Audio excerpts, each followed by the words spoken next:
What's going on, everyone? This is our weekend preview. A&M takes on App State, and we have Patrick McCormack from the Watauga Democrat here to break down, look at a little bit of what A&M has to face in Appalachian State this weekend. Patrick, how's it going? I'm doing well. How about yourself, Travis? Can't complain. Well, let's just start off the same way we start off all of these, and that is, what's the major storylines? What's the biggest things you're looking for and App State is looking for coming into this game this weekend? Well, so after a crushing loss to Chapel Hill on the previous Saturday, it was an incredible game.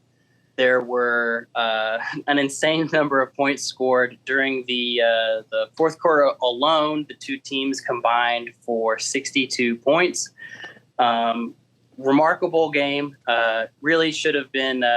You can maybe call on the coach to question whether he should have gone for a 2-point conversion to try to seal the game. But clearly App State's defense had struggled to contain North Carolina, and I think that's going to be a trend throughout the season. App State's offense looks legitimate.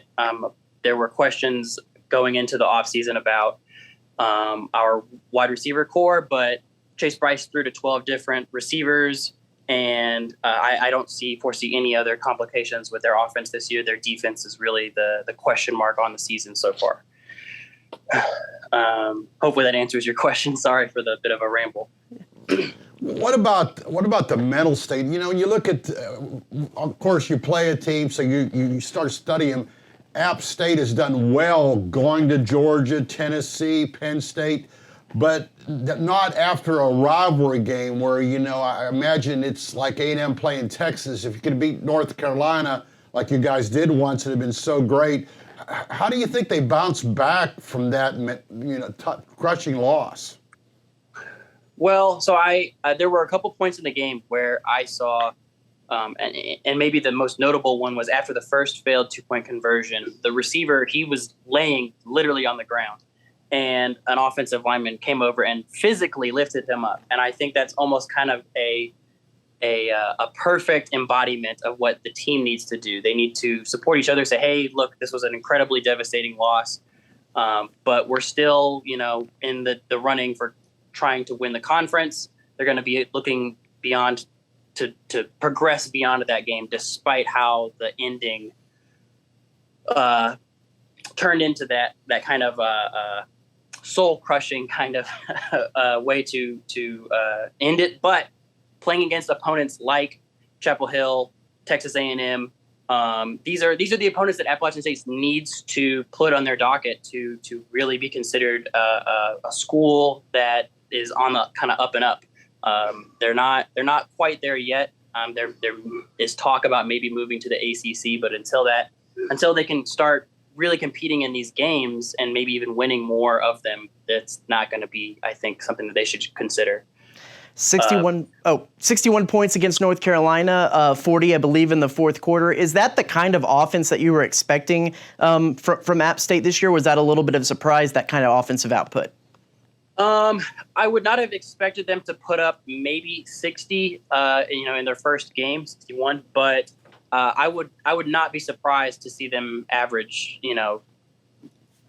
high 20s, even 30s for the season. This is going to be a very strong offense. Chase Bryce being a 6th-year quarterback, very unique. Just the COVID year eligibility and him being a graduate student. Really, really experienced reader of the game. Very good at spreading the ball around. Like I mentioned, they had a lot of receivers graduate from last year. So this group of wide receivers was kind of an untested group. But I think that first game kind of showed that they're the real deal. Deshaun Davis had 6 catches on 7 targets for 72 yards and a touchdown. And like I mentioned, Chase Bryce completed passes to 12 different receivers on the day. So I do expect this offense to be what the team leans on. They're not going to win games by blanketing opponents with their defense. It's going to be, do they outscore them? So what are you looking for? What are you going to look at most Saturday? You're going to look at most, you think for long range or for the season, even for that game. We're going to be looking more at App State's offense going against A&M's defense, which is coming off a shutout. or are you going to be more interested to see if App State's defense can rise up and show up, which they weren't against North Carolina? That is a great question. Because this team, they really, honestly, like I just mentioned, they are going to be kind of live by the offense, die by the offense. If they can keep it going, clearly UNC, they've got a powerhouse offense as well. Their defense, they failed to not only stop Appalachian State in this last weekend, but the first weekend they played Florida, AMU, yes. Yeah. Correct. And they struggled to stop them as well. They let up 24 to a team that had like 20 players declared ineligible for the game. Yeah. The real test for Appalachian State is going to be, can their offense replicate such success against a better defense? I think that's going to be the big question. So do you expect that? What do you expect then from their offense this week? I would like to see them put up maybe 20 to 30 points and have a good showing on defense. It's really going to be the question, can some of the defenders from last year that there's Stephen Jones Jr., who was tied for second in the NCAA for interceptions last year. He's going to be a key component. Not to be confused with the Cowboys general manager in waiting. Yeah. Yes. And then we had a couple juniors step up and display really good tackle numbers against UNC. But if some of these players can continue their transition into being full-time starters for the defense, then I could foresee maybe App State remaining competitive in this game, but it's going to be really predicated on their offense to keep up with A&M, I think. So for A&M fans who don't really follow App State, what are one or two players on each side of the ball that'll be key, that if this was a NCAA football 14 would have the little star under them? Certainly Chase Bryce. Honestly, he's going to be so critical for the team this year. I actually spoke to Sean Clark earlier in the season, and he sleeps better at night, he has said, because of how important he is to the team. But the players behind him, they really need to find a developmental quarterback behind him. So Chase Bryce in the backfield, Nate Knoll and Cameron Peoples. Both of them are going to be toting the ball maybe 10 to 15 times per game easily. Our new offensive coordinator, Kevin Barbe, was actually the Central Michigan offensive coordinator last year, where Lou Nichols II led the NCAA in rushing yardage. So I think we're going to try at least to be a run-heavy team, at least more so than in the UNC game. On the defensive side of the ball, I would say, like I mentioned, Stephen Jones Jr., he's going to be really key in trying to contain some of the opposing wideouts in this upcoming game. And then Nick Ross, very untested but really, really athletic corner. He had a chase down tackle on Caleb Hood, who had a 71-yard rush that should have gone for a touchdown, but Nick Ross chased him down at the 4-yard line. Really, really great effort to see from those guys. So I would say Nick Ross and Stephen Jones Jr. on defense. So I agree. I've studied this matchup as well, and I don't know how App State's going to stop A&M with, they're going to try to run the ball with the chain, which they didn't do last week. They've got all this speed. My question is, how good is special teams? Because maybe they can't be giving up anything in special teams. How good is App State in special teams? Returns, punts, coverage? So Clayton Howell is our punter for the year. He only punted the ball once against UNC. It went for 38 yards. It looked like he has. I've seen him in practice. He looks pretty good at ball placement. So I'm not super worried about the punting. Our kick returns were pretty decent against UNC. Milan Tucker, he returned 3 kick returns for 89 yards. His longest was a 47-yard return. That was actually very critical in setting us up for a comeback late in the fourth quarter that unfortunately failed to materialize. I'm a bit worried about the special teams coverage on kickoffs towards the opposition.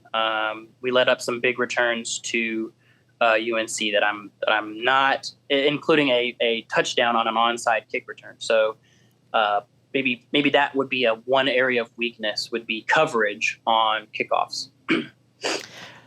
Cease, do you have anything else? I was going to ask, you always wonder about, these non-Power 5. Does App State really need these games for money? Because they don't play maybe as many as other people. Looks like they average one a year. How does that work? Or, as like you said, they're looking to take that next step. Are they looking at this investment that maybe they get moved up the ladder? I think it might be partly money, but I really do think that the program is trying to make a case for, honestly, getting those quality games in for rankings. If you beat up on the Sun Belt every year, sure, you might get a couple votes towards the end of the coaches polls or whatever. But I think these quality games, even if you don't win all of them, it gives you a chance at being nationally ranked if you can pull one off. And then I think they're also trying to see, can we compete with the big conferences? Can we actually consider stepping up into the ACC potentially? I do think that's a long-term goal for the program, but I don't think they're quite there yet. I would like to see a bit more development against these Power 5 teams. Well, to close it out, let's go with what are 3 things that you think need to see from Appalachian State for them to have a successful game or stay in the game, if not maybe take the game? Ooh, okay. So certainly on offense, it's going to be really sustained drives. We had lots of quick hitting drives against UNC, but I would like to see more ball possession. The possession time against UNC was not promising, despite the close score. And then on defense, I really want to see just less broken coverage, less long plays. Really need to try to contain A&M on the offensive side of the ball. I don't foresee a win for Appalachian State, but if they can keep it competitive, maybe 1 or 2 plays goes their way and we could see a surprising upset. There you go. Well, Patrick, real quick before we go, where's the place that people can find your work and find you on social media to follow before the game? I did not expect a shout out, but I write for the Watauga Democrat, which is at wataugademocrat.com. I am on Twitter as writer _expat. And I don't really have any other social medias that I use for writing at the moment, but I do appreciate the shout out. Thank you so much. There you go. Well, Patrick, thank you so much for giving us a little bit of time and pulling back the curtain on Appalachian State. Thanks everyone for watching this. And if you're listening to the My Aggie Nation podcast, we thank you so much and we'll talk to you again next week.